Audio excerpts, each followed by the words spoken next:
नमस्कार साथियों, एग्जामपुर परिवार के इस ऑनलाइन प्लेटफॉर्म पर मैं दिलावर सिंह परिहार आप सभी साथियों का बहुत बहुत स्वागत करता हूं। हम एग्जामपुर कलम से क्रांति।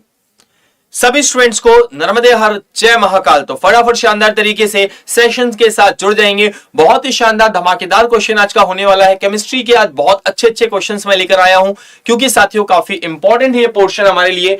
तो भाई सबसे पहले आप लोगों को एग्जामपुर ऑफिशियल ऐप के बारे में बताना चाहूंगा। तो आप सभी लोग जैसा कि जानते हैं कि एग्जामपुर ऑफिशियल ऐप आप कैसे डाउनलोड कर सकते हैं, मैं आपको डेली बताता हूं। आज भी सुन लीजिए आप सभी लोग, और भाई साहब इसे जाकर डाउनलोड कर लीजिए, क्योंकि याद रखिएगा अगर आपको चाहिए है किसी भी गवर्नमेंट एग्जाम में सिलेक्शन और एक बढ़िया जीवन, तो ये एप्लीकेशन आपके बहुत काम आने वाला है। याद रखिएगा आपको जाना है गूगल प्ले स्टोर में और वहां पर लिखना है एग्जामपुर। एग्जामपुर लिखते ही साथियों एग्जामपुर सरकारी नौकरी प्रेप करके एप्लीकेशन क्या हो जाएगा, आपके सामने आ जाएगा। इसे आपको क्या करना है, इंस्टॉल करना है। सबसे पहले तो इसे क्या करिए, आप इंस्टॉल करिए। इंस्टॉल करने के बाद साथियों इसे आपको ओपन करना है। ओपन पे क्लिक जैसे ही करेंगे तो लेट्स रजिस्टर्ड का ऑप्शन आएगा, उस पर क्लिक करते हुए आपको इंफॉर्मेशन भरते हुए रजिस्टर्ड करना है। ठीक है, आप इतना सब कुछ करेंगे साथियों तो आप लोगों के सामने कुछ इस तरीके का इंटरफेस आएगा। ठीक है, मतलब आप सभी के सामने ऐसा इंटरफेस आएगा जिसमें हमारे एग्जामपुर ऑफिशियल ऐप के बारे में बहुत सारी इंफॉर्मेशन है। ठीक है, तो आप जैसे ही रजिस्टर कर लेंगे अपने आप को तो एप्लीकेशन के अंदर होंगे, और देखिए इतने सारे फीचर्स ये फ्री ऑफ कॉस्ट आपको यहां पर देखने को मिलेंगे। अपकमिंग बैचेस हमारे जो नाममात्र शुल्क पर होते हैं, बहुत ही कम मूल्य पर साथियों एक बेहतर शिक्षा आपको दी जाती है, वो यहां पर आपको दिख जाएंगे। अपकमिंग जो भी आपके एग्जाम्स हैं उनसे रिलेटेड आपको जॉब अलर्ट्स देखने को मिल जाएगी यहां पर। ठीक है, क्विज देखने को मिल जाएगी, बुक्स मिल जाएंगी, पेड कोर्सेस मिल जाएंगे आपको। ठीक है, तो बहुत सारी चीजें हैं। आज ही जाइए एग्जामपुर ऑफिशियल ऐप को डाउनलोड करिए और करिए भाई साहब शानदार तैयारी। चलिए आगे बढ़ते हैं, आज की क्लास हम शुरू करते हैं साथियों। आज की क्लास हम शुरू करते हैं और आप सभी को पता है कि भाई कुछ केमिस्ट्री क्वेश्चंस हैं, बहुत ही अच्छे हैं, तो आप सभी लोगों के लेकर आया हूं। तो फटाफट आंसर बताने की कोशिश करेंगे कि भाई क्या होगा इसका राइट आंसर। चलो पहला क्वेश्चन आपकी स्क्रीन के सामने रहा। बताना है तांबा किसके द्वारा शुद्ध होता है। By whom is copper purified। आपको बताना है तांबा किसके द्वारा शुद्ध होता है। आप सभी जैसा कि जानते हैं जो तुम्हारा तांबा होता है बेटा उसे कॉपर कहा जाता है, Cu कहा जाता है कॉपर। कॉपर के बारे में थोड़ा सा इंफॉर्मेशन ले लो। इसका एटॉमिक नंबर या परमाणु क्रमांक कितना होता है, 29 होता है। मतलब साथियों इसमें प्रोटॉनों की संख्या कितनी है आपकी, याद रखना है 29 है। प्रोटॉनों की संख्या कितनी है, 29 है। याद रखिएगा ये आपका जो इलेक्ट्रिसिटी है, विद्युत है, तो याद रखना है विद्युत का दूसरा सबसे अच्छा क्या है साथियों, सबसे अच्छा चालक है। याद रखना है second best conductor of electricity, second best conductor of electricity है। आपको पता होना चाहिए कि भाई साहब विद्युत का दूसरा सबसे अच्छा चालक है आपका कॉपर। ठीक है, और ध्यान रखिएगा ये जो कॉपर है आपका, ये जो कॉपर है साथियों ये कहां से निकाला जाता है, ऑब्टेन किया जाता है, किस मेथड से। तो भाई फटाफट कमेंट बॉक्स में बता दो, आप सभी लोगों को पता है इसका विद्युत अपघटन विधि से, मतलब आपका इलेक्ट्रोलिसिस मेथड से क्या किया जाता है, इसका प्यूरिफिकेशन किया जाता है। इलेक्ट्रोलिसिस में एक एनोड और कैथोड लगाकर साथियों आपको पता होना चाहिए जो आप कह सकते हैं जो स्लैग होता है, धातु मल होता है, उसको अलग कर लिया जाता है, और आपको पता होना चाहिए आपके पास प्योर कॉपर होता है। ठीक है भाई, क्लियर है यहां तक का मामला ना, बिल्कुल ठीक है।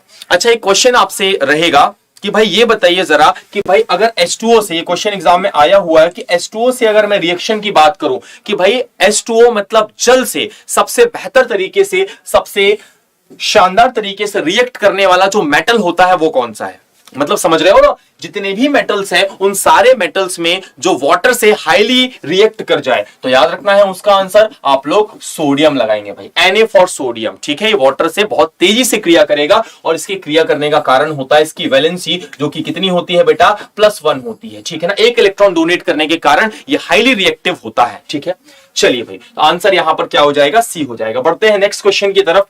बहुत अच्छा क्वेश्चन है यहां पर। नेक्स्ट क्वेश्चन में आपसे पूछा गया है साथियों कि आपका जो सिनेबार है, ठीक है, आपका जो सिनेबार है वो किसका अयस्क है या ओर है। सिनेबार इस ओर ऑफ आपको बताना है भाई। सिनेबार का सबसे पहले तो फॉर्मूला समझो। फॉर्मूला इससे बहुत आसानी से चीजें क्लियर हो जाएंगी। इसे भाई HgS के नाम से जानते हैं बेटा, याद रखना है, मर्क्यूरस सल्फाइड, जिसे आप वर्मिलन या सिंदूर भी कहते हैं भाई सब, मर्क्यूरस सल्फाइड जिसे सिनेबार, या मैं क्या कह रहा हूं भाई आपका, या याद रखना आप लोगों को, इसे आप वर्मिलिन सिंदूर भी कहते हैं। अब बता दो जरा कि जो सिनेबार है उससे आप क्या ऑब्टेन करते हैं। तो ध्यान रखिएगा आप सभी लोग, ये जो सिनेबार है बेटा, साफ तौर पे समझ में आ रहा है यहां से कि बेटा Hg के साथ आपका क्या है, सल्फर जुड़ा हुआ है। मतलब मरकरी में जब सल्फर की क्या हो जाती है, इंप्योरिटीज आ जाती है, अशुद्धियां आ जाती हैं, उसे सिनेबार कहते हैं। मतलब इसे जब अलग करोगे आप इसका, इसे क्या करोगे, इसका कॉन्ट्रैक्शन करोगे, और से क्या निकालोगे आप, एलिमेंट निकालोगे, तो भाई यहां से पारा प्राप्त होगा, जिसे मरकरी कहा जाता है मेरे बेटे, ध्यान में रखना है आप लोगों को। और ये जो पारा या मरकरी है भाई, इसका साइन क्या होता है, Hg होता है, Hg साइन होता है। और एटॉमिक नंबर की मैं अगर बात कर दूं तो एटॉमिक नंबर 80 हो जाएगा। इसका मतलब नंबर ऑफ प्रोटॉन्स कितने हैं Hg में बेटा, नंबर ऑफ प्रोटॉन्स याद रखना है 80 है। और साथ ही साथ आपको एक चीज यहां पर जानना है कि ये जो आपका Hg है, ये जो आपका Hg या पारा है, ये हीट का बहुत अच्छा कंडक्टर है, ऊष्मा का बेहतरीन चालक है। नोट डाउन करिएगा, ऊष्मा का ये चालक है साथियों, हीट का क्या है, आपका कंडक्टर है। ये आपका कंडक्टर ऑफ क्या है, हीट है, काफी अच्छा, ठीक है। और अगर आपको और चीजें जानना है भाई इस पारे के बारे में, तो याद रखना इसे हाइड्रोजाइरम भी कहते हैं। नोट डाउन करिए, इसे हाइड्रोजाइरम भी कहते हैं। हाइड्रोजाइरम के नाम से भी आपका पारा ही जाना जाता है, आपको पता होना चाहिए। और इस पारे की वजह से तुम्हें मिनी माता रोग देखने को मिल जाता है, ये भी लिख लो भाई सब। पारे की अधिकता से मिनी माता डिजीज हो जाएगी। देखो कितने सारे फैक्ट्स हमने पारे के देख लिए। एक और फैक्ट मैं बता दूं, ये जो आपका पारा होता है, मरकरी होता है बेटा, ये क्या होता है, सुन लो, ये क्या होता है भाई, एक याद रखना है, द्रव्य धातु होता है। ये द्रव्य धातु होता है जिसे आप लिक्विड मेटल कहते हैं, लिक्विड मेटल कहते हैं, द्रव्य धातु कहते हैं भाई। इस बात को ध्यान में रखना है। तो पूरी जानकारी यहां पर पारे के बारे में मैंने आपको दे दी, बढ़िया तरीके से आप सभी लोग करिएगा। इसके अलावा मैग्नीशियम की बात करूं बेटा, तो ध्यान रखना है जो मैग्नीशियम होता है, Mg फॉर मैग्नीशियम होता है, एटॉमिक नंबर 12 होता है। एल्यूमिनियम बेटा, Al for aluminium, atomic number 13। और आयरन बेटा, Fe फॉर आयरन होता है, एटॉमिक नंबर 26 होता है। बात को ध्यान में रखना है बहुत अच्छे से, ठीक है। एल्यूमिनियम निकाला जाता है आपका, किससे निकाला जाता है भाई, किससे निकाला जाता है एल्यूमिनियम, जरा बताओ भाई। आपका मैग्नीशियम किससे निकाला जाता है, कोई कमेंट बॉक्स में बताएगा, कमेंट करके बताओ जरा कि जो आपका एल्यूमिनियम है वो याद रखिएगा बॉक्साइड या तो क्रायोलाइट से निकाला जाएगा भाई साहब। इस बात को ध्यान में रखना है, कई बार मैंने तुम्हें बताया हुआ है, कई बार बताया हुआ है, आपको पता होना चाहिए, ठीक है। आयरन, मैग्नेटाइट, इसके बाद हेमेटाइट, लिमोनाइट और सेडेनाइट, 4 टाइप के ओर से ऑब्टेन किया जाता है। बढ़ते हैं अगले प्रश्न की तरफ। बहुत अच्छा, पारा या मरकरी धातु किसके द्वारा परिष्कृत की जाती है, by whom is the metal mercury refined, ठीक है, रिफाइंड। बताओ भाई किसके द्वारा, आपको पता होना चाहिए, परिष्कृत की जाती है। फटाफट कमेंट बॉक्स में बता दो भाई, फटाफट। तो यहां पर आंसर क्या हो जाएगा बेटा, आंसर हो जाएगा विद्युत अपघटन, आपका इलेक्ट्रोलिसिस। इसके साथ भी क्या होगा, इलेक्ट्रोलिसिस होगा, ठीक है। क्या होगा बेटा, इलेक्ट्रोलिसिस होगा। आंसर तुम्हारा सी आ जाएगा। ऐसे क्वेश्चन एग्जाम में आ जाते हैं अक्सर, है ना। चलिए अगला, the use of heat treatment of और which involves melting and baking is called. अयस्क के ताप उपचार के प्रयोग को जिसमें गलाना और पकाना शामिल है क्या कहा जाता है, गलाना और पकाना शामिल है को क्या कहा जाता है। अच्छा क्वेश्चन है, इसका राइट आंसर बताएंगे भाई, फटाफट बताओ भाई। आपको बताना है जलाना और गलाना। तो याद रखना है बेटा, जलाना और गलाना जिसमें शामिल है उसे क्या कहा जाएगा, पायरो मेटलर्जी। याद रखना है माफ करिएगा, आपका पायरो मेटलर्जी क्या होगा, आपका पायरो मेटलर्जी होगा, आपको पता होना चाहिए।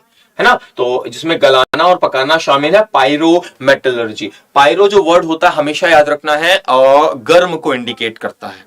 जैसे हमारे शरीर में, हमारे बॉडी के टेम्परेचर को जब बुखार में बढ़ाया जाता है तो पायरोजिन से बढ़ाया जाता है, पायरोजिन सीक्रेट करके। तो पायरो जो वर्ड है याद रखना है हमेशा आपके हीट से रिलेटेड होगा। तो यहां पर क्या हो जाएगा, पायरोमेटलर्जी हो जाएगा इसका राइट आंसर, आपको पता होना चाहिए। ठीक है, क्लियर है यहां तक ना। चलिए आगे चलते हैं और देखते हैं अगला प्रश्न। एल्यूमिनियम का अयस्क है, the ore of aluminium is. आपको बताना है भाई एल्यूमिनियम के क्या कौन सा अयस्क है भाई। बहुत ही इजी क्वेश्चन है, आप लोग बताएंगे। इसके अलावा मैंने आपको एक और बताया हुआ है आपका कि एल्यूमिनियम एक और चीज से निकाला जाता है। तो बेटा Al फॉर एल्यूमिनियम होता है, मैंने तुम्हें बता रखा है। एल्यूमिनियम का परमाणु क्रमांक 13 होता है। इसकी वैलेंसी निकालोगे तो 2, 8 और जब 3 में इसे क्लासिफाई करोगे इसकी वैलेंसी अल्टीमेटली कितनी निकल कर आएगी सर, आपकी +3 निकल कर आएगी। आपको पता होना चाहिए 3 इलेक्ट्रॉन क्या करेगा, याद रखना है ये आपके डोनेट करेगा। 3 इलेक्ट्रॉन ये आपका डोनेट करेगा, आपका दान में देगा। इस वजह से आपको पता होना चाहिए इसकी वैलेंसी कितनी है, +3 है। अब आपको यहां पर बताना है कि भाई जो एल्यूमिनियम का अयस्क कौन सा है। आंसर हो जाएगा बेटा बॉक्साइट। आंसर हो जाएगा बेटा bauxite is a ore of, bauxite is a ore of aluminium. ठीक है, बॉक्साइट से एल्यूमिनियम निकाला जाएगा। और दूसरी चीज क्रायोलाइट, नोट डाउन करिएगा, क्रायोलाइट। बॉक्साइट तो ठीक है आपका, याद रखिएगा क्रायोलाइट भी इसका क्या हो जाएगा, आंसर हो जाएगा। हेमेटाइट से बेटा याद रखना है, हेमेटाइट से क्या निकाला जाएगा, आपका आयरन निकाला जाएगा, आपका आयरन या लोहा निकाला जाएगा हेमेटाइट से। ठीक है, हेमेटाइट मेनली याद रखना है ऐसा ओर है जिससे सबसे ज्यादा मात्रा में आपका लोहा निकाला जाता है। ठीक है, मतलब आपका जो हेमेटाइट है वो एक ऐसा क्या है साथियों, आपको पता होना चाहिए ओर है जिससे सबसे ज्यादा मात्रा में क्या निकाला जाता है, आपका आयरन निकाला जाता है। आंसर क्या हो जाएगा, बी हो जाएगा। आगे चलते हैं। बेयर का अभिकर्मक क्या होता है, आपको बताना है व्हाट इज बेयर्स रिजेंट। अच्छा क्वेश्चन है, आपको बताना ही पड़ेगा कि जो बेयर का अभिकर्मक है वो कौन है भाई, कौन है आपका। इसका उपयोग किया जाता है आपकी केमिकल रिएक्शंस में, आपके किसके, बेयर के अभिकर्मक का। आपको बताना है आपका व्हाट इज बेयर्स रिजेंट। बताओ भाई फटाफट बताओ। क्षारीय पोटेशियम परमैंगनेट, अम्लीय पोटेशियम परमैंगनेट, हाइड्रोजन पेरोक्साइड या ब्रोमीन वाटर, जरा बताओ।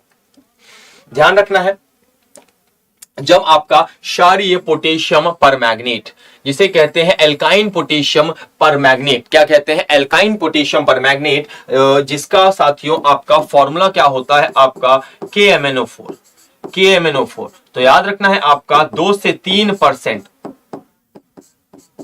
एल्काइन, 2 से 3% एल्काइन क्या होता है आपका solution, alkyne solution of KMnO4, KMnO4। आपको पता होना चाहिए 2 से 3% आपके KMnO4 का जो एल्काइन सॉल्यूशन होता है उसे क्या कहते हैं, आपको पता होना चाहिए पोटेशियम परमैंगनेट।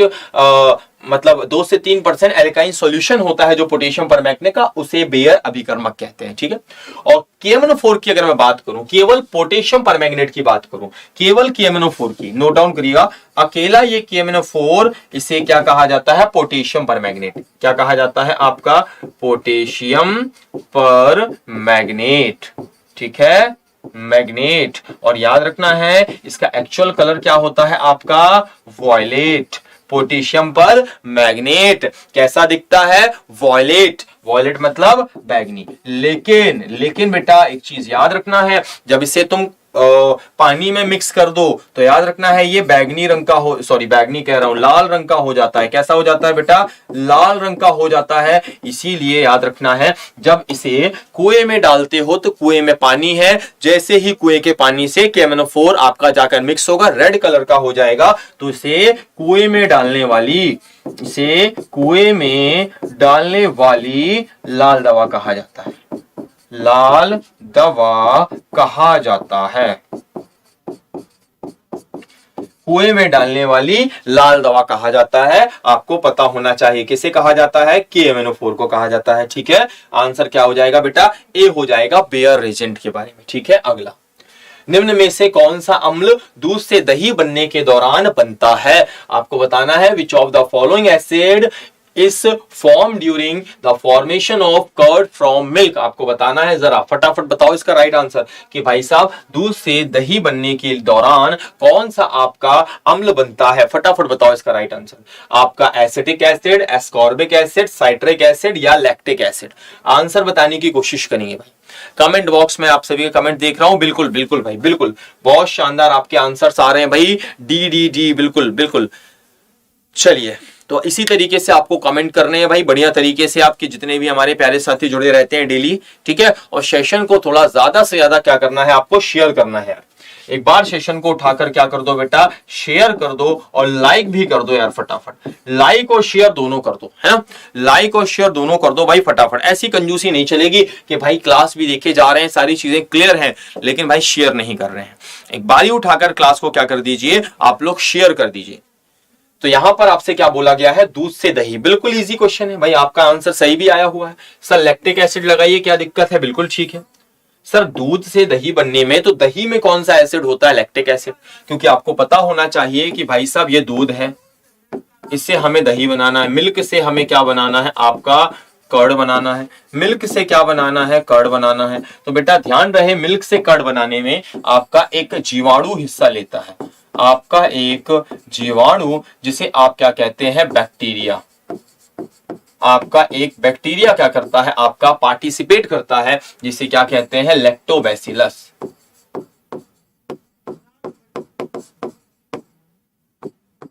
लैक्टोबैसिलस।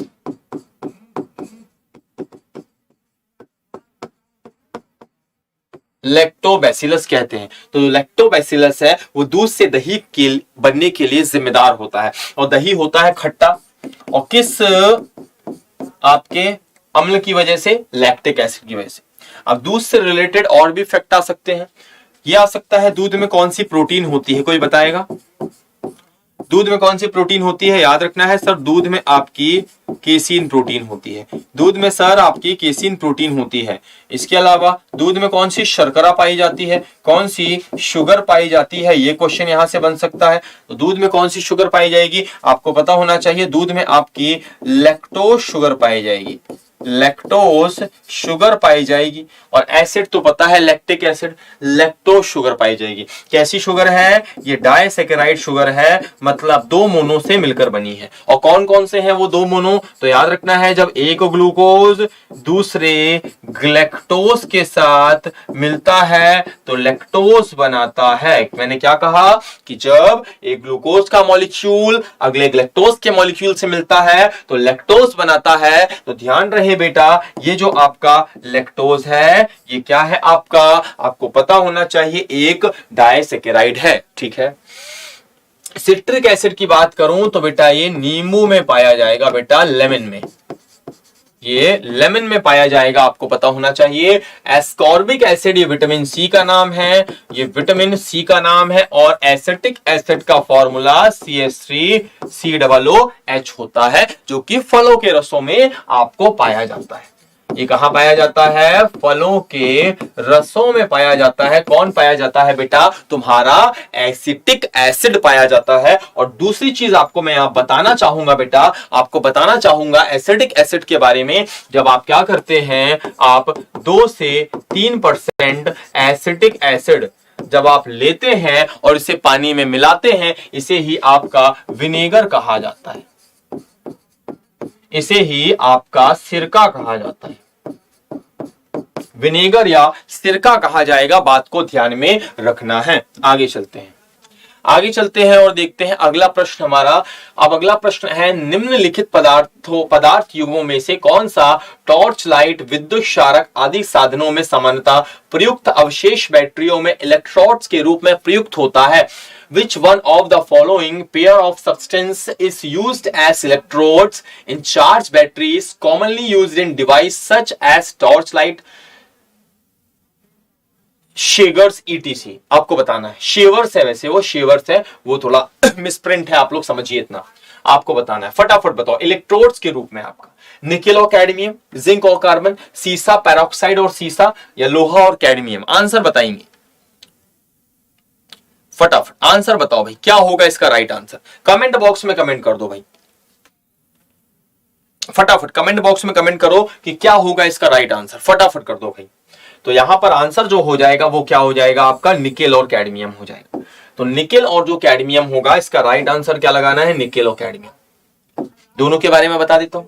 निकेल की बात करूं बेटा तो निकेल क्या होता है बेटा, Ni फॉर निकेल होता है, एटॉमिक नंबर क्या होता है 28 होता है। किसका होता है, निकेल का होता है, ठीक है। कैडमियम की बात करूं तो इसका एटॉमिक नंबर बेटा Cd फॉर कैडमियम होता है, एटॉमिक नंबर 48 होता है। कितना होता है बेटा, 48 होता है ना। तो यहां पर क्या है आपका निकेल 28, कैडमियम आपका कितना हो जाएगा 48 हो जाएगा। इसके अलावा अगर मैं जिंक की बात करूं, जैसा Zn क्या होता है आपका, याद रखिएगा Zn मतलब जिंक होता है, एटॉमिक नंबर कितना होता है आपका 30 होता है। कार्बन की बात करूं, C फॉर कार्बन होता है, एटॉमिक नंबर कितना होता है 6 होता है। सीसे की बात करूं, Pb फॉर सीसा है, एटॉमिक नंबर 82 हो जाता है ना, याद रखना है। आयरन की बात करूं तो Fe फॉर आयरन होता है, एटॉमिक नंबर 26 हो जाता है। कैडमियम का 48 हो जाएगा, आपको पता है ना। तो ये क्या है आपको पता होना चाहिए। एटॉमिक नंबर भी मैंने बता दिए। यूज किसका किया जाएगा, निकेल और कैडमियम, निकेल मतलब 28 और कैडमियम मतलब 48। तो 28 48 दोनों का यूज किया जाएगा भाई इलेक्ट्रोड्स के फॉर्म में। चलिए आगे बढ़ते हैं, है ना। ऐसे भाई एटॉमिक नंबर भी तुम्हें याद होने चाहिए, समझ रहे हो ना। एटॉमिक नंबर अगर भाई साहब केमिस्ट्री में याद नहीं है तो जैसा ही हो जाएगा तुम्हारे साथ, जैसे साथियों आपकी शक्कर के बिना चाय, नमक के बिना सब्जी, समझ रहे हो ना, और शिक्षा के बिना जीवन। तो भाई यही हो जाएगा तुम्हारे साथ। केमिस्ट्री में एटॉमिक नंबर इतने ही महत्व रखते हैं जैसे आत्मा के साथ शरीर, शरीर के साथ आत्मा। आत्मा नहीं है मतलब शरीर कुछ नहीं है। मतलब अगर एटॉमिक नंबर याद नहीं है तो उलझते रह जाओगे भाई साहब, क्योंकि हर चीज में काम तो वही आएंगे ना। चाहे रिएक्शन कराना हो तो वैलेंसी की जरूरत पड़ती है, जब एटॉमिक नंबर पता होगा तब तुम्हें वैलेंसी पता चलेगी। मैं कह रहा हूं भाई साहब 90% मामलों में केमिस्ट्री में भाई साहब एटॉमिक नंबर की वैल्यू है, वो याद करने ही पड़ेंगे। आज करो चाहे कल करो। तो अगर चाहते हो कि भाई ऐसे कॉम्पिटेटिव एग्जाम की तैयारी कर रहे हो जिसमें साइंस आता ही आता है ना, तो भाई पूछी ही जाती है केमिस्ट्री, है ना, साइंस वगैरह पूछा ही जा रहा है, तो भाई क्यों ना हम याद कर ले। और बहुत अधिक नहीं, मैंने तुम्हें बार बार बताता हूं 1 से 30 तक याद कर लो आप रेगुलर, इतने तो याद होने ही चाहिए बिल्कुल, है ना, कोई बड़ी बात नहीं है, बिल्कुल आसानी से याद हो जाएंगे भाई। 1 मिनट में आप सुना सकते हो, जैसे hydrogen, helium, lithium, beryllium, boron, carbon, nitrogen, oxygen, fluorine, neon, मतलब बिल्कुल आराम से याद करो, कोई जरा टेंशन नहीं, ठीक है 30 तक। इसके बाद कुछ बीच के खास खास याद कर लो, खास खास याद कर लो, गोल्ड, प्लैटिनम, कैडमियम, है ना, पारा, लेड, ठीक है ना, यूरेनियम, प्लूटोनियम, इसके अलावा आपका थोरियम, है ना, ये जो आपके कुछ खास खास जो तुम्हें, इसके अलावा एंटीमनी, ये सब थोड़ा बहुत याद कर लो जो आता है एग्जाम में, है ना। चलिए 1 से 30 तक पूरे याद करना है। सूची 1 को सूची 2 से सम्मिलित करें और आपको सही उत्तर चुनना है भाई। बताओगे acetone carbon tetrachloride, acetone carbon tetrachloride, hydrogen peroxide और द्रव्य अमोनिया। चलिए बताना शुरू करेंगे भाई। सबसे पहले मैं शुरुआत करता हूं एसीटोन से। तो भाई एसीटोन महिलाओं का काफी फेमस होता है बेटा, फीमेल्स यूज करती है एसीटोन को नाखून पॉलिश के हटाने में, नेल पॉलिश रिमूवर में एसीटोन होता है बेटा, तुम्हें पता होना चाहिए, ठीक है। आगे चलते हैं बेटा, आगे चलते हैं और देखते हैं अगला जो हमारा क्या है साथियों, अगला वाला जो हमारा सही मैच है वो क्या हो जाएगा, ठीक है। तो फर्स्ट का क्या हो गया, 2 हो गया है। कार्बन टेट्राक्लोराइड जो होता है साथियों, आपको पता होना चाहिए इसका उपयोग कहां किया जाता है। इसका उपयोग आपको मैं बता दूं बेटा, अग्निशामक यंत्र में, फायर एक्सटिंग्विशन में इसका उपयोग किया जाता है, ठीक है। इसके अलावा साथियों आपका हाइड्रोजन पेरोक्साइड आपके घावों की साथियों आपकी मरहम पट्टी के लिए किया जाता है, और द्रव्य अमोनिया का उपयोग आपके प्रशीतक के रूप में किया जाता है। आपको पता होना चाहिए भाई, प्रशीतक के रूप में किया जाएगा, आपका किस रूप में किया जाएगा, आपके कूलेंट के फॉर्म में किया जाएगा भाई, ठीक है। बात समझ में आ रही है। जैसे एक क्वेश्चन मैंने कराया था आपको, याद रखिएगा कि फायर एक्सटिंग्विशर में, मतलब वो आपका अग्निशामक यंत्र में कार्बन डाइऑक्साइड बनता कैसे है। तो बनता कैसे है आपको पता होना चाहिए। अग्निशामक यंत्र में आपका जब NaHCO3 आपका किससे रिएक्ट करता है, H2SO4 से, तो ये लोग भारी मात्रा में कार्बन डाइऑक्साइड बनाते हैं, वो टैंक से नोक दबाने पे बाहर आता है ना ये। तो यहां पर आंसर हमारा क्या हो जाएगा भाई। हाइड्रोजन पेरोक्साइड की बात करूं ना, आपका हाइड्रोजन पेरोक्साइड H2O2 होता है, क्या होता है H2O2। अब समझो जरा H2O2 हाइड्रोजन पेरोक्साइड की अगर मैं बात करूं तो बेसिकली ये जो आपका हाइड्रोजन पेरोक्साइड है इसका उपयोग घावों की मरम्मती, कान के अंदर कभी कभी मैल चला जाता है उसको साफ करने के लिए, कभी कभी इंक के दाग लग जाते हैं उसको साफ करने के लिए इसका उपयोग किया जाता है। भाई लिक्विड अमोनिया बेटा, लिक्विड अमोनिया की अगर मैं बात करूं, ठीक है, अमोनिया जिसका फॉर्मूला क्या होता है NH3 होता है। ये लिक्विड अमोनिया फ्रिज वगैरह में आप कह सकते हैं, और आपके जो एयर कंडीशनर्स होते हैं वहां पर यूज में लाए जाते हैं आपके एटमॉस्फेयर को ठंडा करने में, द्रव्य अमोनिया। ठीक है, मामला समझ में आ रहा है ना? बिल्कुल। तो कमेंट बॉक्स में कमेंट करते जाइए फटाफट शानदार तरीके से। आप सभी लोग बढ़ते हैं आगे की तरफ। चलो इसका राइट आंसर बताइए। इसका राइट आंसर बताना है, सूची 1 को सूची 2 से सुमेलित करें तथा सूचियों के नीचे दिए गए कूट का प्रयोग करके सही उत्तर चुनिए। आपको बताना है भाई, मॉर्फिन, सोडियम, बोरिक अम्ल या जर्मन सिल्वर। तो चलिए शुरुआत करते हैं। सबसे पहले अगर मैं बात करूं साथियों आपका किस चीज से, अगर मैं बात करूं सोडियम से, तो भाई इसे केरोसिन ऑयल में रखा जाता है, आप सभी को पता है। मिट्टी के तेल में रखा जाता है, बिल्कुल ठीक है सर, ठीक है, मिट्टी के तेल में रखा जाता है। इसके अलावा साथियों आपको अगर मैं बता दूं कि भाई आपका मिट्टी के तेल में रखा जाता है आपके सोडियम को, ठीक है, चलिए बी का क्या हो गया आपका 4 हो गया। इसके बाद साथियों आपका जो जर्मन सिल्वर है आपका, वो क्या है, एक मिश्र धातु है, आपको पता होना चाहिए, एक एलॉय है आपका। क्या है भाई साहब आपका जर्मन सिल्वर एक क्या है आपका एलॉय है, ठीक है, मामला समझ में आ रहा है ना? चलिए इसके अलावा साथियों आपको अगर ऑप्शन में अगर आप देखेंगे तो आपको समझ में आने लगा होगा कि भाई डी का 2 किस्में हैं। तो डी का भाई साहब 2 किस्में हैं, एक इसमें है, एक इसमें है, एक इसमें है। भाई ये तो बिल्कुल मतलब आपका 3 ऑप्शन में है, तो ये ऑप्शन तो भाई कैंसिल हो जाएगा आपका। अगला बी में 4 किस्में हैं, तो बी में साथियों आपको पता होना चाहिए 4 किस्में हैं आपका, बी में 4 किस्में हैं आपका, एक यहां पे है, एक यहां पे है, ये तो कैंसिल ही है, इसे काट दो आपका 4। मतलब अब ए का क्या हो जाएगा आपका थर्ड जो आपका मॉर्फिन होगा वो क्या होगा, एनाल्जेसिक होगा, और बोरिक अम्ल क्या होगा आपका एज अ एंटीसेप्टिक आप उपयोग में लाएंगे। ठीक है, तो आंसर क्या हो जाएगा, तो हमारा D will be the right answer of this question. इसका आंसर क्या हो जाएगा बेटा, डी हो जाएगा। ठीक है भाई, मामला समझ में आ रहा है कि नहीं आ रहा है? बिल्कुल ठीक है, इस तरीके से आपको समझना है।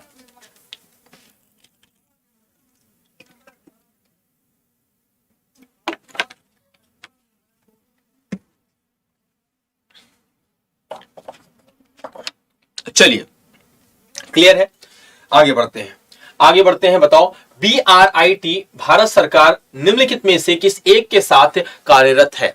आपको बताना है आपका BRIT, ठीक है ना, जो है वो भाई साहब आपका किसके साथ कार्यरत है? रेल वैगन, सूचना प्रौद्योगिकी, समस्थानिक प्रौद्योगिकी या सड़क परिवहन?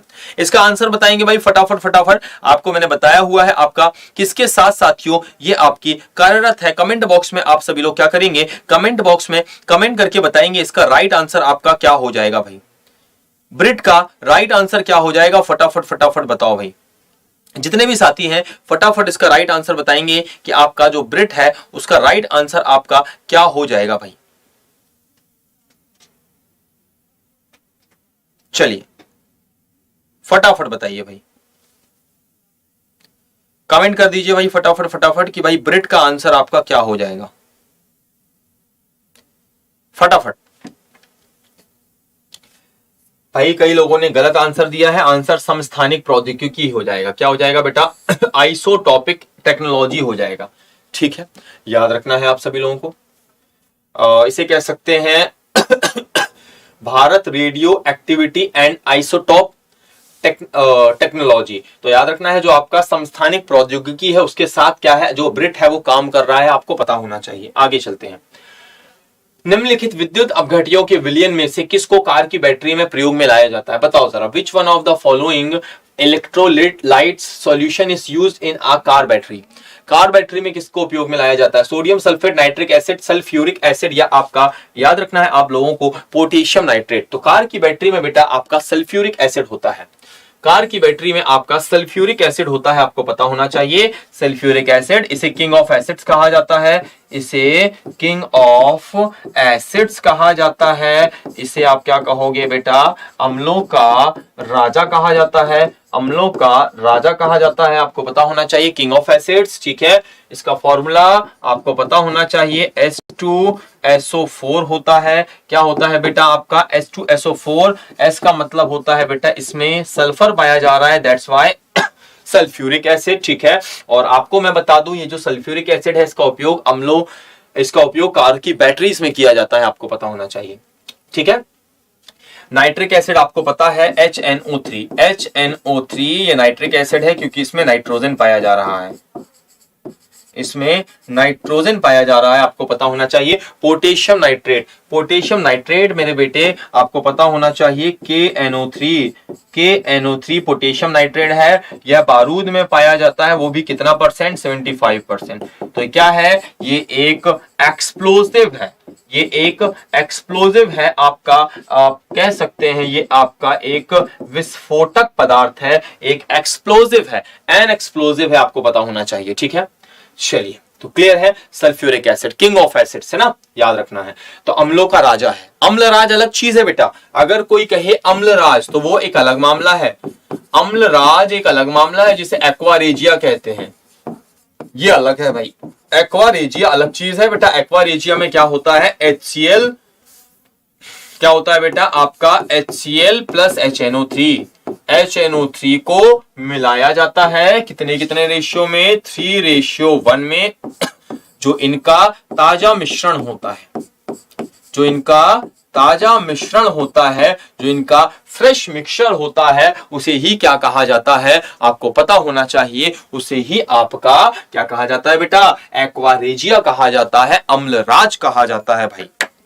ठीक है, तुम्हें पता होगा अम्लराज के बारे में, है ना, बिल्कुल बिल्कुल बेटा, याद रखिएगा। इसका उपयोग किस लिए किया जाता है, इसका उपयोग सोने मतलब आपका Au और प्लैटिनम मतलब आपका Pg, इसको मेल्ट करने में, इन्हें मेल्ट करने में, इन्हें पिघलाने में या गलाने में किसका उपयोग किया जाता है, आपके अम्लराज का उपयोग किया जाता है। और सोने का एटॉमिक नंबर 70 कितना हो जाएगा आपका, 9 हो जाएगा, प्लैटिनम का 78 हो जाएगा भाई, ये भी आपको पता होना चाहिए। ठीक है, तो जितनी चीजें मैं बता रहा हूं बढ़िया तरीके से आप लोग देखते जाइए भाई। बढ़ते हैं आगे, जरा बताना भाई, विच of the following is called आपको बताना है इनमें से यशद पुष्प किसे कहा जाता है, यशद पुष्प किसे कहा जाता है, आपको बताना है भाई। हाँ, फिलोसफर वुली, ठीक है, यशद पुष्प या फिलोसोफर वुली किसे कहा जाता है, आपको बताना है। Zinc bromide, zinc nitrate, zinc oxide या जिंक क्लोराइड, बताओ भाई, यशद पुष्प या फिलोसोफर वुली किसे कहा जाता है, कमेंट बॉक्स में कमेंट करके बताइए भाई, किसे कहा जाता है, फटाफट बताओ। तो ध्यान रखना है बेटा, इनमें से जो आपका जिंक ऑक्साइड है उसे यशद पुष्प कहा जाता है, ZNO को। ठीक है, ZNO को भाई साहब, है ना, क्योंकि याद रखना है जिंक की वैलेंसी यहां पर कितनी है आपकी, +2 है, ऑक्सीजन की -2 है, तो जिंक प्लस ऑक्सीजन अगर जुड़ रहे हैं तो ये +2 ये -2, इसने 2 इलेक्ट्रॉन यहां दे दिया, ZNO का फॉर्मेशन हुआ, जिंक ऑक्साइड, इसे यशद पुष्प या आपका फिलोसोफर वुली कहा जाता है। एक होता है आपका जिंक कार्बोनेट, ZnCO3, इसे क्या कहते हैं, जिंक कार्बोनेट। तो ये जो जिंक कार्बोनेट होता है इसे कैलेमाइल कहा जाता है, इसे कैलेमाइन कहा जाता है, कैलेमाइन जिसका यूज किया जाता है HCOOH, मतलब जिसे आप कहते हैं फॉर्मिक एसिड से बचने के लिए, मतलब कैलेमाइल का सॉल्यूशन चींटी के काटने के बाद लगाया जाता है, चींटी के काटने के बाद। और चींटी के अलावा जो मधुमक्खी, जो आपकी बर्रैया और जो मधुमक्खी होगी, मधुमक्खी और जो बर्रैया होगी उसके अंदर भी फॉर्मिक एसिड ही पाया जाएगा। बर्रैया मतलब वो जो बोलते हैं ना, वो पीली पीली सी होती है ना, कई लोग हांडी कहते हैं उसे, है ना, और मधुमक्खी तो अलग ही चीज है, उसमें फॉर्मिक एसिड होता है भाई, है ना। चींटी और जो बर्रैया होते हैं उनके डंक में फॉर्मिक एसिड होता है। फॉर्मिक एसिड को न्यूट्रल करने के लिए जिंक कार्बोनेट मिलाओगे। जिंक कार्बोनेट क्यों मिलाओगे, क्योंकि जो जिंक है वो ही क्या करता है, आपका न्यूट्रल करता है, आपका उदासीन कर देता है। किस चीज को उदासीन कर देता है, आपको पता होना चाहिए, आपके फॉर्मिक एसिड के प्रभाव को। वैसे फॉर्मिक एसिड काफी वीक एसिड है। वीक एसिड क्यों है, क्योंकि देखो single bond COOH functional group जुड़ा हुआ है, जिसे कार्बोक्सिलिक ग्रुप कहा जाता है। ठीक है, कार्बोक्सिलिक का कहा जाता है बेटा, ग्रुप कहा जाता है। दैट्स वाई ये क्या है आपका, याद रखिएगा, आपका दुर्बल क्या है, अम्ल है। आपको पता होना चाहिए आपका वीक एसिड है। ठीक है, चलिए आगे चलें बेटा, आगे चलें, अगले प्रश्न पे चलते हैं और देखते हैं अगला क्वेश्चन। अगला क्वेश्चन है, लाल स्याही बनाई जाती है, red ink is made of. आपको बताना है जो रेड कलर की आप स्याही यूज करते हो, सबसे पहले स्याही के दाग हटाने के लिए आप ऑक्सैलिक एसिड का उपयोग करते हैं। इसके अलावा आप हाइड्रोजन पेरोक्साइड का उपयोग करते हैं। तो दो चीजें हैं, एक तो ऑक्सैलिक एसिड और एक हाइड्रोजन पेरोक्साइड का यूज करते हैं स्याही के दाग हटाने में।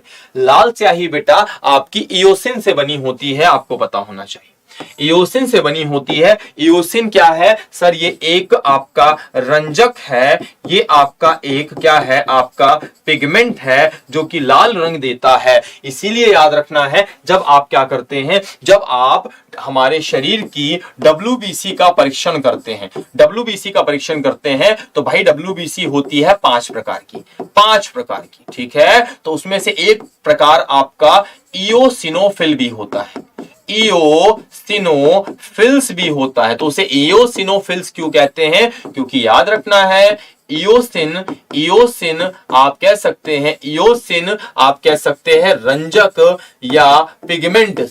इयोसिन पिगमेंट से रंग कर वो आपकी सूक्ष्मदर्शी में दिखाई दी या माइक्रोस्कोप में दिखाई नहीं। कहां पर, आपका माइक्रोस्कोप, मतलब जब आप WBC को हमारे शरीर से बाहर निकालते हैं और उसे कहां पर देखते हैं, आप माइक्रोस्कोप में देखते हैं, तो आपको पता उसे स्टेन किया जाता है। उसे क्या किया जाता है, आपको पता होना चाहिए, स्टेन किया जाता है, उसे रंगा जाता है। तो याद रखना है उसे अलग अलग कलर की डाई का यूज करके रंगा जाता है। तो ऐसे WBC जिसे इयोसिन डाई मतलब लाल रंग की डाई से रंगा जाए उसे क्या कहा जाता है, इयोसिनोफिल्स कहा जाता है। उसे क्या कहा जाता है, इयोसिनोफिल्स कहा जाता है। क्या कहा जाता है, इयोसिनोफिल्स कहा जाता है। ठीक है भाई साहब, मामला समझ में आ रहा है कि नहीं आ रहा है, तो ये क्या हो जाएगा, इयोसिनोफिल्स हो जाएगा भाई तुम्हारा। क्लियर है, चलिए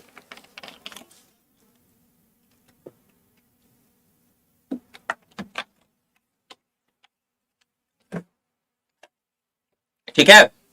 तो सेशन को एक बार क्या करेंगे, जोरदार तरीके से क्या करेंगे भाई साहब, शेयर करेंगे। बहुत जबरदस्त क्वेश्चन है, तो आप सभी लोग जोरदार तरीके से शेयर कर दीजिए, लाइक कर दीजिए फटाफट फटाफट भाई। जिन्होंने भी अभी तक लाइक नहीं किया है वो लाइक कर दें, और जिन्होंने शेयर नहीं किया है वो शेयर कर दें भाई साहब एक बारी। क्योंकि याद रखिएगा साथियों कि हमें बेहतर से बेहतर की तलाश है, मिल जाए नदी तो समुंदर की तलाश है, और टूट जाते हैं शीशे पत्थर की चोट से, पत्थर टूट जाए ऐसे शीशे की तलाश है। और साथ ही याद रखिएगा तो हमें ऐसे ऐसे फैक्ट्स की तलाश है जो तुम्हारे एग्जाम को निकलवाने में तुम्हारी मदद करेंगे। तो आज ही क्या करिए, वीडियो को आप लोग देखिए और रेगुलर क्लास के मेंबर बनिए भाई, समझ रहे हो ना। क्योंकि रेगुलर अगर अभी से आप तैयारी करेंगे तो कहीं जाके तुम्हारा सिलेक्शन होगा भाई। आप ये सोचोगे कि एग्जाम से मैं 15 दिन 20 दिन पहले आऊं, सर कुछ ऐसा ज्ञान दे दें जिसे मैं सुन लूं और मेरा एग्जाम निकल जाए, तो भाई इस जन्म में तो ऐसा पॉसिबल नहीं है। यहां पर जो जितनी ज्यादा मेहनत करेगा वो उतना आगे जाएगा भाई, समझ रहे हो मेरी बात ना। क्योंकि अगर तुम्हें ऐसा ज्ञान मिल गया 15 दिन वाला, तो भाई जो बेचारा 6-8 महीने से जो मेहनत कर रहा है वो तो बेवकूफ सिद्ध हो जाएगा ना। तो भाई सफलता उसी को मिलती है जो भाई सब सालों साल मेहनत करते हैं। 15-20 दिन वाले बच्चे तो केवल भीड़ बढ़ाने आते हैं और कुछ नहीं, केवल भीड़ बढ़ाने आते हैं। अब तुम साथियों डिसाइड कर लो कि तुम भीड़ बढ़ाने वाले बच्चे हो या फाइनल सिलेक्शन लेने वाले बच्चे हो, समझ रहे हो ना। तो याद रखना है बेटा, अगर किसी रास्ते पर चले हो तो उस पर साथियों याद रखना है सफल ही होना है हमें। ऐसा नहीं कि या फिर चले जा रहे हैं या आधे रास्ते से लौट जा रहे हैं या केवल इसीलिए जा रहे हैं कि सभी लोग जा रहे हैं। एक पैशन है कि भाई हमें भी तैयारी करना है, यूट्यूब से पढ़ना है, ऐसा नहीं। एक गोल डिसाइड है दिमाग में, हाँ ये मुझे चाहिए, मतलब चाहिए, आज से 6 महीने बाद आएगी, अभी से मेहनत करूंगा, जो भी कमियां हैं वो मैं दूर कर लूंगा। और तुम इतने बड़े महारथी नहीं हो कि भाई अभी तुम्हें खड़ा कर दो तो तुम कोई भी एग्जाम निकाल लो कल ही। तुम्हें 6 महीने की जरूरत है प्रॉपर पढ़ाई की, और वो पढ़ाई यहां पर तुम्हें दी जा रही है। एक बार शिद्दत के साथ चैनल के साथ जुड़कर भाई तैयारी तो करो भाई। यकीन मानो भाई, एग्जाम तुम्हारा बताएगा कि भाई क्या तुमने पढ़ाई की है, जब एग्जाम में बढ़िया तरीके से तुमसे चीजें बनेंगी तो, है ना। चलिए आगे चलते हैं। बताओ भाई, द्रवित ऑक्सीजन या द्रवित हाइड्रोजन को औद्योगिक स्तर पर प्राप्त करने के लिए प्रयुक्त प्रौद्योगिकी क्या कहलाती है? आपको बताना है कि जहां ऐसी कौन सी टेक्नोलॉजी है जिससे आपको लिक्विड ऑक्सीजन और लिक्विड हाइड्रोजन आपको मिल जाए। लिक्विड हाइड्रोजन और आपका लिक्विड आपको क्या मिल जाए? आपका हाइड्रोजन। तो एक चीज आपको मैं बताना चाहूंगा, आप सभी जानते हैं जो क्रायोजेनिक इंजन्स होते हैं, क्रायोजेनिक इंजन्स होते हैं उसमें लिक्विड ऑक्सीजन और लिक्विड हाइड्रोजन का ही यूज किया जाता है आपके फ्यूल के फॉर्म में। फ्यूल के फॉर्म में आपको पता होना चाहिए, आपके फ्यूल या आपके ईंधन के रूप में आपके जो क्रायोजेनिक इंजन्स होते हैं उनमें आपका ऑक्सीजन और साथियों आपका याद रखना है लिक्विड ऑक्सीजन और लिक्विड हाइड्रोजन का ही उपयोग किया जाता है। तो औद्योगिक स्तर पर इसे क्रायोजेनिक्स के द्वारा आपका क्या किया जाता है? तैयार किया जाता है। क्रायोजेनिक्स, आंसर क्या हो जाएगा? क्रायोजेनिक्स। आंसर क्या हो जाएगा मेरे बेटे? याद रखिएगा तुम्हारा आंसर क्रायोजेनिक्स हो जाएगा। ठीक है, इसके अलावा हाइड्रोपोनिक्स, हाइड्रोपोनिक्स की बात करूं तो हाइड्रोपोनिक्स हो जाएगा बेटा, याद रखना है soil less agriculture. Soil less agriculture, मृदा विहीन खेती, मृदा विहीन खेती, ये आपका हाइड्रोपोनिक्स है। मृदा विहीन संवर्धन या कह सकते हैं कल्चर, इसे संवर्धन भी आप यूज कर सकते हो या आप कह सकते हो कल्चर। तो याद रखना है सॉइल लेस कल्चर या मृदा विहीन संवर्धन को क्या कहते हैं? हाइड्रोपोनिक्स। इसमें क्या होता है साथियों? इसमें एक लिया जाता है क्या? जार। उस जार में क्या रखा जाता है साथियों? पानी, वाटर लिया जाता है और साथियों उस वाटर में एक पौधा लगाया जाता है और ये जो पौधा होता है साथियों आपको पता होना चाहिए बिना मिट्टी के ग्रो करता है, क्योंकि आपको पता होना चाहिए इसमें घुले हुए क्या पाए जाते हैं? घुले हुए न्यूट्रिएंट्स पाए जाते हैं। न्यूट्रिएंट्स मतलब आपके पोषक क्या पाए जाते हैं? पदार्थ पाए जाते हैं। क्या पाए जाते हैं? पोषक पदार्थ पाए जाते हैं। और याद रखना है जो पौधा होता है घुले हुए न्यूट्रिएंट्स या पोषक पदार्थ इसके अंदर पाए जाते हैं और इसे सनलाइट भी मिलती है ना। तो ओवरऑल सब कुछ मिल गया तो बिना मिट्टी के आपका वो पौधा बढ़ता है बढ़ता है बढ़ता है, वृद्धि करता है, उसे हाइड्रोपोनिक्स कहा जाता है। बात ध्यान में रखना है। आगे चलते हैं, अगला क्वेश्चन। चलो अगला क्वेश्चन हमसे क्या कह रहा है कि भाई दूध को निम्न विधि से एक रूप होमोजीनियस किया जाता है। आपको बताना है भाई दूध को होमोजीनियस आप कैसे कर पाओगे? बताओ भाई, फटाफट बताओ। होमोजीनियस का मतलब यह होता है साथियों, जैसे मान लीजिए आपको एग्जांपल बताता हूं, जैसे सपोज देख एक तरफ मैंने बारूद लिख लिया, बारूद मतलब बेटा गन पाउडर, ठीक है, गन पाउडर।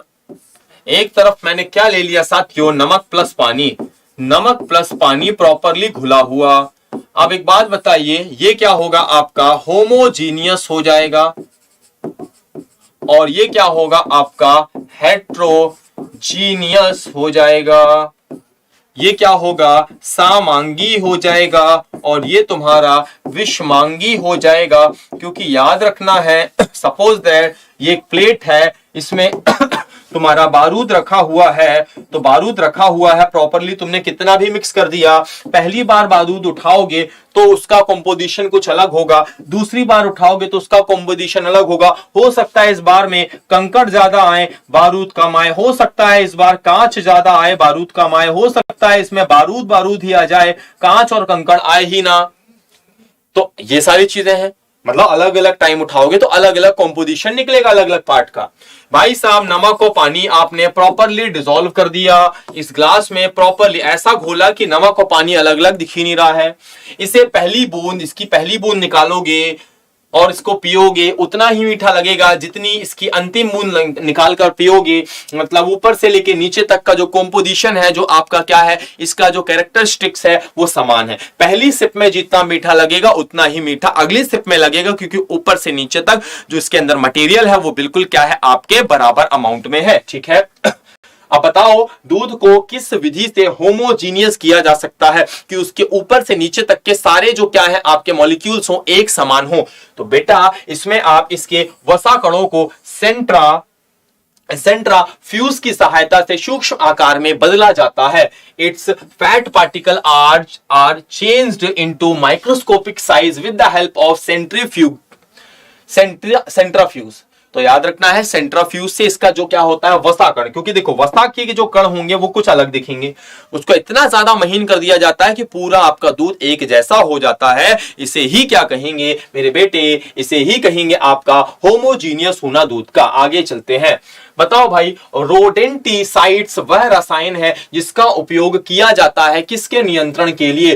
रोडेंटिसाइड आपको बताना है बेटा, रोडेंटिसाइड का उपयोग आप किस लिए करोगे। कौन सा भाई साहब ऐसा ये केमिकल है जिसका उपयोग आप किसे मारने के लिए करोगे। रोडेंटिसाइड, चमगादड़, बंदर, चूहा या खरगोश। बड़ा ही आसान क्वेश्चन है, बड़ा ही आसान क्वेश्चन है। बताओ भाई रोडेंटिसाइड्स, आंसर हो जाएगा चूहों को।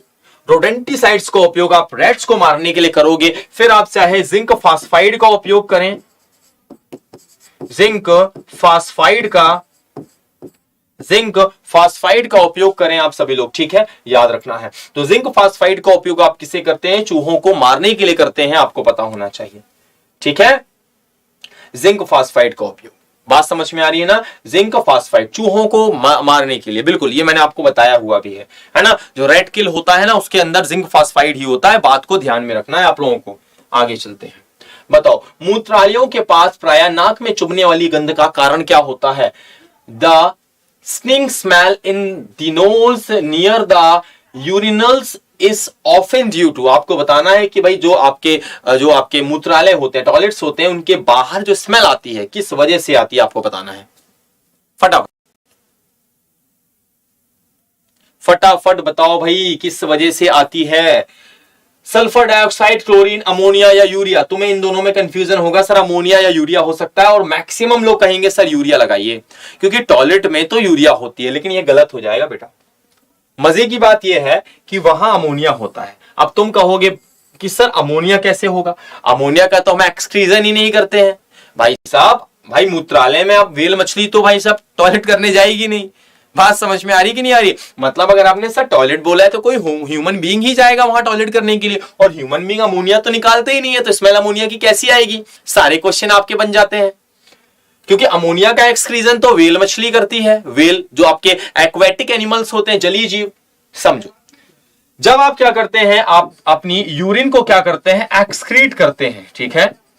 जब आप अपनी यूरिन को एक्सक्रीट करते हैं, मूत्र का जब आप उत्सर्जन करते हैं, तो नो डाउट आप मूत्र का जब उत्सर्जन करते हैं तो आप यूरिया ही एक्सक्रीट करते हैं, नो डाउट, इसमें कोई दो राय नहीं। क्योंकि अमोनिया का एक्सक्रीजन अगर आपकी किडनी करेगी तो खराब हो जाएगी भाई एक ही दिन में, तो नो डाउट आप उस समय NH2 single bond CO NH2 इसका ही एक्सक्रीजन करते हैं, इट्स कॉल्ड यूरिया। लेकिन बेटा जब साथियों यूरिया आप निकाल देते हैं अपनी बॉडी से बाहर, तो जब वो आपके टॉयलेट्स में होता है तो वहां जो बैक्टीरिया होते हैं उस टॉयलेट में, जो क्या होते हैं, बैक्टीरिया होते हैं, जिन्हें क्या कहा जाता है, जीवाणु होते हैं, वो क्या कर देते हैं, इसे ब्रेक डाउन करके किसमें तोड़ देते हैं बेटा, याद रखना है आपके अमोनिया में। तो याद रखना है जीवाणु उसका क्या कर देते हैं, अपघटन कर देते हैं, डिकम्पोजिशन कर देते हैं, ठीक है, डिकम्पोजिशन कर देते हैं, आपका अपघटन कर देते हैं। याद रखना है बेटा इस यूरिया को वो लोग किसमें कन्वर्ट कर देते हैं, आपको पता होना चाहिए, आपके अमोनिया में कन्वर्ट कर देते हैं। तो यूरिया को जब अमोनिया में कन्वर्ट कर देते हैं साथियों, तो भाई साहब वो स्मेल किसकी होगी, किसकी होगी भाई, वो स्मेल अमोनिया की होगी, जिसका फॉर्मूला होता है NH3। यूरिया का बता दिया, NH2 single bond CO NH2। Chlorine बेटा याद रखना है Cl2। क्लोरीन का उपयोग किया जाता है, आपको मैं बता दूं, स्विमिंग पूल में। स्विमिंग पूल का पानी आप देख रहे हो कि भाई भरा रहता है, कभी खराब नहीं होता, इतने सारे लोग नहाते रहते हैं क्योंकि उसमें क्लोरीन का उपयोग किया जाता है। और क्लोरीन भाई साहब एक कीटनाशक है, तो उसके अंदर जो भी आपके मतलब कह सकते हैं जम्स वगैरह आएंगे, क्लोरीन उसे खत्म करता जाएगा। तो क्लोरीन युक्त पानी का उपयोग स्विमिंग पूल में किया जाता है। सल्फर डाइऑक्साइड बेटा SO2, ये जिम्मेदार है किस लिए, ये जिम्मेदार है बेटा SO2 आपको बता दो एसिड रेन के लिए। याद रखना है ये आपके एसिड रेन के लिए जिम्मेदार है अम्ल वर्षा। ये आपकी अम्ल वर्षा के लिए क्या है साथियों, आपका जिम्मेदार है, अम्ल वर्षा के लिए जिम्मेदार है, एसिड रेन के लिए जिम्मेदार है, तुम्हें पता होना चाहिए, ठीक है। तो चलिए तो प्यारे साथियों, आज के लिए इतना ही। सेशन अगर पसंद आया हो इसे लाइक जरूर करिएगा आप सभी लोग, और लाइक करने के साथ साथ कमेंट बॉक्स करके बताइएगा कि क्लास कैसी लगी। ठीक है, जबरदस्त तरीके से हमारे साथ जुड़िए, डेली हमारी क्लासेस चलती हैं। ठीक है, और आप सभी लोग बिल्कुल डेली क्लास में आइए, रेगुलर आइए बढ़िया टाइम पर, और कोशिश करिए कि क्लास को भाई लास्ट तक जरूर देखें। आप सभी के पास केवल क्या रहता है, मतलब 24 घंटे में मैं एक बार ही क्लास लेकर आता हूं, तो भाई उस 1 घंटे की क्लास को लाइव अटेंड करो शानदार तरीके से, एग्जाम में मजा आएगा भाई। एक क्वेश्चन होमवर्क के तौर पे देकर जा रहा हूं, आपको पता लगाना है रेडियोधर्मी डेटिंग एक प्रक्रिया है जिससे मापा जा सकता है। Radioactive dating is process by which to measure, आपको बताना है रेडियो एक्टिविटी एक क्या है आपका, रेडियोधर्मी डेटिंग एक आपकी प्रोसेस है जिससे आप क्या माप सकते हो। चट्टानों की उम्र, चट्टानों का संगठन, उनका रंग, उनका भार, इसका आंसर आपको कमेंट बॉक्स में बताना है। कमेंट बॉक्स में क्या करना है, कमेंट करना है, और मैं सभी के कमेंट का क्या करूंगा, वेट करूंगा, इसका मतलब है इंतजार करूंगा। तो भाई आप सभी लोग कमेंट करना ना भूलें भाई साहब। तो जुड़ने के लिए बहुत बहुत धन्यवाद। इसका आंसर कमेंट बॉक्स में कमेंट कर देना, आसान सा क्वेश्चन है। ठीक है भाई साहब, तो मिलते हैं साथियों कल की क्लास में। बहुत बहुत धन्यवाद।